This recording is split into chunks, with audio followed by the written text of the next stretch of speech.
வீட்டில் இட்லி தோசை செய்யணும்னாலே அதை பல மணி நேரம் நம்ம இட்லிக்கு மாவாட்டி அதை புளிக்க வச்சு செய்கிறது தாங்க பெரிய வேலையாக இருக்கும். ஆனால் இனிமேல் நீங்கள் அந்த மாதிரி செய்ய வேணாம். ஒரு டைம் இந்த மாதிரி நீங்கள் மாவு அரைச்சி வச்சிங்கன்னா போதும், 3 மாதம் ஆனாலும் இந்த மாவு கெட்டு போகாது. எப்போ இட்லி தோசையெல்லாம் வேணுமோ அந்த மாதிரி டயத்தில் நீங்கள் இந்த மாவை பயன்படுத்தலாம். இட்லி தோசையெல்லாம் நல்லா சாஃப்டாக அவ்வளோ ஒரு அருமையான டேஸ்ட்டாக இருக்கும். ஹலோ ஃப்ரெண்ட்ஸ், வெல்கம் டு சமையல் டிலைட்.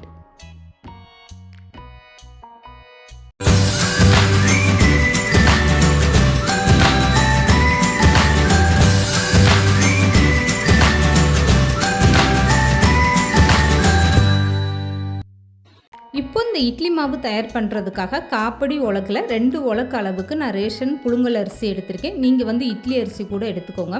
இப்போ இந்த ரேஷன் புழுங்கல் அரிசியில் கல் தூசி எதுவுமே இல்லாத அளவுக்கு நல்லா க்ளீன் பண்ணி எடுத்துருங்க. நான் அரிசியோட அளவுன்னு பார்த்தீங்கன்னா 1 கிலோ அரிசியோட அளவாக நான் எடுத்திருக்கேன். இப்போ 2 உலக்கு அளவுக்கு நான் அளந்து புழுங்கல் அரிசி சேர்த்துட்டேன். இது கூடவே 1 கையளவுக்கு பச்சரிசியும் நான் சேர்த்துக்கிறேன். இதுவுமே ரேஷன் பச்சரிசி தான் நான் சேர்த்துருக்கேன். ரேஷன் அரிசிலே உங்களுக்கு இட்லி பார்த்திங்கன்னா நல்லா சாஃப்டாக பஞ்சு போல் ரொம்பவே சூப்பராக இருக்கும்.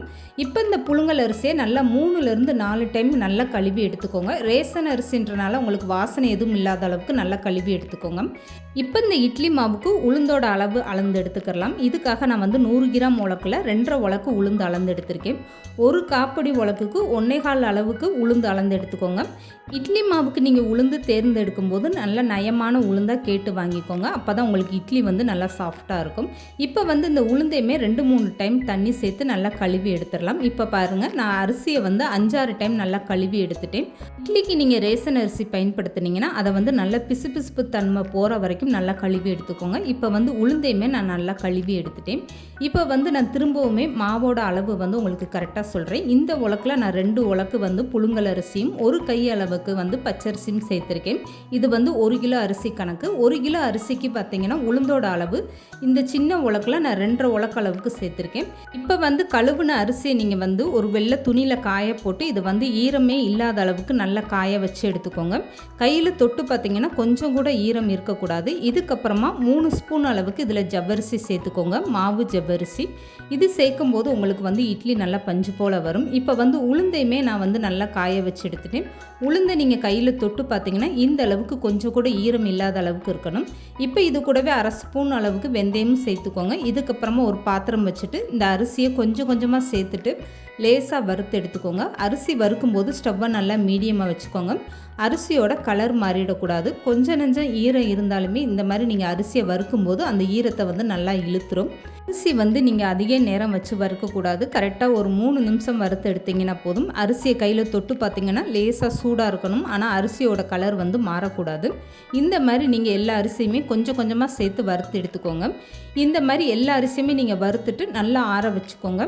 அரிசி வறுக்கும்போது கலர் மாறிடுச்சுன்னா அப்போ நம்ம செய்யக்கூடிய இட்லி தோசையோட கலருமே மாறி போயிடும். அதனால் அரிசி எந்த ஒரு கலருமே மாறக்கூடாது. இப்படி தொட்டு பார்த்தா லேசாக சூடாக இருந்தால் போதும். இப்போ அரிசி எல்லாமே வறுத்து எடுத்தாச்சு. இதுக்கப்புறமா உளுந்தம்பருப்பையுமே சேர்த்துட்டு அதே 3 நிமிஷம் இந்த மாதிரி நீங்கள் வறுத்து எடுத்துக்கோங்க. உளுந்தம்பருப்பு வறுக்கும் போதுமே உங்களுக்கு உளுந்தம்பருப்பு கலர் மாறாத அளவுக்கு லேசாக சூடானா போதும். இந்த அளவுக்கு நல்லா வறுத்து எடுத்துட்டு 2யுமே நல்லா ஆற வச்சு எடுத்துக்கோங்க. இப்போ இந்த மாவை நான் 1 கிலோ அளவுக்கு கலந்து எடுத்துருக்கிறதுனால வீட்டிலே நான் மிக்ஸி ஜாரில் அரைச்சிக்கிறேன். நீங்கள் அதிக அளவில் 2 கிலோ 3 கிலோன்னு அரைக்கும் போது நீங்கள் ரைஸ் மில்லில் கொடுத்து மிஷினில் அரைச்சி எடுத்துக்கோங்க. இப்போ கொஞ்சம் அரிசியை நான் மிக்ஸி ஜாரில் சேர்த்துட்டு இதை நான் நல்லா பவுட்ரு பண்ணி எடுத்திருக்கேன். இப்போ இந்த மாதிரி ஜல்லடை வச்சுட்டு கீழே ஒரு அகலமான பாத்திரம் வச்சு இந்த மாவை சலிச்சு எடுத்துக்கோங்க. வீட்டில் அரைக்கும் போது இந்த மாதிரி கொஞ்சம் கொஞ்சமாக நீங்கள் அரைச்சிக்கோங்க. அப்போ தான் மிக்ஸி சூடாகாமல் இருக்கும். இதே நீங்கள் ரைஸ் மில்லில் கொடுத்து அரைக்கும் போது ஒரே நேரமாக உங்களுக்கு வேலை முடிஞ்சிடும். நான் வீடியோக்காக இந்த மாதிரி வீட்டில் அரைச்சி காட்டியிருக்கேன்.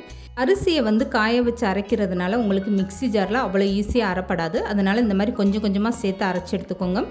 இப்போ அரைச்ச மாவு நீங்கள் கையில் எடுத்து பார்த்தீங்கன்னா இந்த அளவுக்கு லேசாக குருணையாக தான் இருக்கும். சலிச்சு எடுத்துகிட்டு நீங்கள் திரும்பவுமே ஒரு டைம் மிக்ஸி ஜாரில் சேர்த்து நல்லா வலுவலுன்னு அரைச்சி எடுத்துக்கோங்க.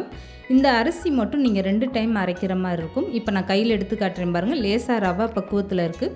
இதை நான் திரும்பவுமே ஒரு டைம் மிக்ஸி ஜாரில் சேர்த்து அரைக்கும் போது அது நல்லா நைஸாக அரைப்பட்டு வந்துடும்.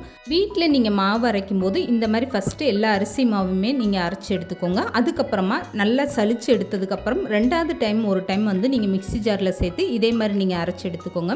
இப்படி அரைச்சி எடுக்கும்போது உங்களுக்கு இட்லி நல்லா சாஃப்டாக வரும். குருணையாக அரிசி இருந்தால் உங்களுக்கு அவ்வளோ நல்லா இருக்காது. இப்போ அரிசி எல்லாமே எல்லாமே இந்த மாதிரி அரைச்சி எடுத்துகிட்டு நல்லா சலிச்சு எடுத்தாச்சு. மாவு பக்குவத்தில் இருக்குது. இப்போ பாருங்கள், மாவு வந்து எல்லாமே நல்லா அரைச்சி எடுத்தாச்சு. இந்த மாதிரி 1, 2 மட்டும் அரைப்படாமல் இருக்குது. இதை வந்து உளுந்து அரைக்கும் போது அதோடு சேர்த்து நீங்கள் திரும்பவுமே அரைச்சி எடுத்துக்கோங்க, வேஸ்ட்டு பண்ண வேண்டாம். இப்போ அரைச்ச மாவை நான் கையில் எடுத்து காட்டுறேன் பாருங்கள், எந்த அளவுக்கு நல்லா வலுவலுன்னு அரைப்பட்டிருக்குன்னு. இப்போ வந்து அதே மிக்ஸி ஜாரில் கொஞ்சம் கொஞ்சமாக உளுந்தம்பருப்பையும் சேர்த்துட்டு நல்லா அரைச்சி எடுத்துக்கோங்க. உளுந்தம்பருப்பு வந்து உங்களுக்கு நல்லாவே ஈஸியாக அரைப்பட்டு வந்துடும். அதனால் அதை வந்து நீங்கள் சலிக்க வேண்டாம். ஒருவேளை உங்களுக்கு 1, 2 பாதி அரைப்படாமல் இருக்கிற மாதிரி இருந்தால் நீங்கள் சலிச்சு எடுத்துக்கோங்க. இப்போ உளுந்தம்பருப்பு அரிசி எல்லாமே சேர்ந்து நல்லா வலுவலுன்னு அரைச்சி எடுத்தாச்சு. இதுக்கப்புறமா இது ரெண்டையுமே சேர்த்து இந்த மாதிரி நல்லா மிக்ஸ் பண்ணி விட்டுருங்க. கரண்டி வந்து ஒரு ஈரமில்லாத கரண்டி போட்டு நல்லா மிக்ஸ் பண்ணி விட்டுருங்க. அதுக்கப்புறமா கை வச்சுமே இந்த மாதிரி நல்லா மிக்ஸ் பண்ணி விட்டுருங்க. இப்போ வந்து ரொம்பவே சூப்பரான ரெடிமேடு இட்லி மாவு தயாராகிடுச்சு பாருங்கள். இதுக்கப்புறமா இந்த மாவை பயன்படுத்தி எப்படி இட்லி ஊற்றுறதுன்னு பார்க்கலாம். இப்போ இதுக்காக கலந்து எடுத்துக்கிட்டே இட்லி மாவு நான் 2 கப் அளவுக்கு எடுத்திருக்கேன். இந்த மாவை வந்து ஒரு கிண்ணத்தில் சேர்த்துக்கோங்க. உங்களுக்கு எந்த அளவுக்கு இட்லி தேவையோ அதுக்கேற்ற அளவுக்கு நீங்கள் மாவு எடுத்துக்கோங்க. நான் வந்து 2 கப் அளவுக்கு அளந்து எடுத்திருக்கேன் மாவு. இப்போ வந்து இது கூடவே மாவுக்கு தேவையான அளவு உப்பும் சேர்த்துட்டு 1.5 கப் அளவுக்கு தண்ணி சேர்த்து இந்த மாவை நல்லா கலந்து விட்டுருங்க. இப்போ நீங்கள் இட்லி வந்து மறுநாள் காலையில் ஊற்ற போகிறீங்கன்னா நாள் நைட்டே இந்த மாதிரி மாவை பிசைஞ்சு நல்லா மாவை புளிக்க வச்சுருங்க. ஒரு 7லேருந்து 8 மணி நேரம் நீங்கள் மாவை புளிக்க வச்சு எடுத்திங்கன்னா போதும். இட்லி வந்து நல்லா சாஃப்டாக வரும். அப்படியே நம்ம வீட்டில் ஆட்டின இட்லி மாவு மாதிரி ரொம்பவே அருமையாக இருக்கும். மாவு பிசையும் போது நீங்கள் கொஞ்சம் கொஞ்சமாக தண்ணி சேர்த்து இந்த மாதிரி நல்லா கையில் இப்படி அடித்து நீங்கள் பிசைஞ்சு எடுத்துக்கோங்க. அப்போ தான் இட்லி மாவு வந்து நம்ம வீட்டில் ஆட்டின மாவு மாதிரி நல்லா பொங்கி உங்களுக்கு இட்லி புஸ்ஸுன்னு எலும்பி வரும். இட்லி மாவு தயார் பண்ணி வைக்கும்போது நீங்கள் ரொம்ப தண்ணியாக தயார் பண்ணிடக்கூடாது. அப்போ வந்து இட்லி உங்களுக்கு புஸ்ஸுன்னு எலும்பி வராது, சப்பாட்டியாக உங்களுக்கு அப்படி தான் இருக்கும். இந்த மாதிரி கெட்டியான பக்குவத்தில் நீங்கள் மாவு பிசைஞ்சு வைக்கும்போது தான் இட்லி வந்து நல்லா புஸ்ஸுன்னு எலும்பி வரும். இப்போ வந்து நான் மாவை நல்லா பிசைஞ்சு வச்சுட்டு இதுக்கப்புறமா மறுநாள் நான் காலையில் திறந்து காட்டுறேன் பாருங்கள். எந்த அளவுக்கு மாவு நல்லா பொங்கி ரொம்பவே சூப்பராக வந்திருக்கு பாருங்கள். கரண்டியில் எடுக்கும்போது எந்த அளவுக்கு நல்லா சாஃப்டாக வந்திருக்கு பாருங்கள். இப்போ வந்து இந்த மாவை பயன்படுத்தி எப்படி இட்லி ஊற்றுறதுன்னு பார்க்கலாம்.